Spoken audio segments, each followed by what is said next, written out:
So another criticism that's often thrown around is that Myers and Briggs were just a couple of housewives playing around in the kitchen. They weren't real psychologists and they didn't have any psychometric training. Now, there's a lot of misogyny in there, which I find personally distasteful, but it's also worth remembering the context they were working in. At the time they were developing the Myers-Briggs type indicator, there weren't formal training in psychometric testing. It just didn't exist. There wasn't the kind of degrees and things that we can do now. They were in fact two quite highly educated women for their era, and they were working as pioneers in this area.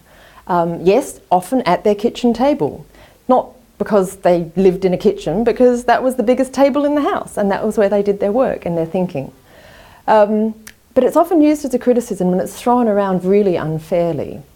And something that I recently discovered, actually through watching a TED talk, is that the Wright brothers, who you may know are the first people who did manned-powered flight in the US, they didn't have engineering degrees.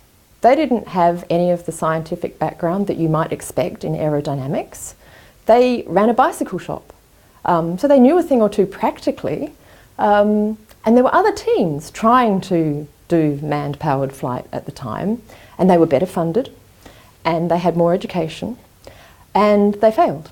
The Wright brothers succeeded, because the Wright brothers had the will and determination, they had practical expertise, and they were pioneers. There weren't university courses to teach you how to do this stuff at the time. They had to figure it out on their own.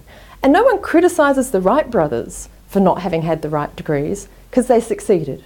And people shouldn't criticise Myers and Briggs, because they succeeded too. They were pioneers and everybody else has followed them since.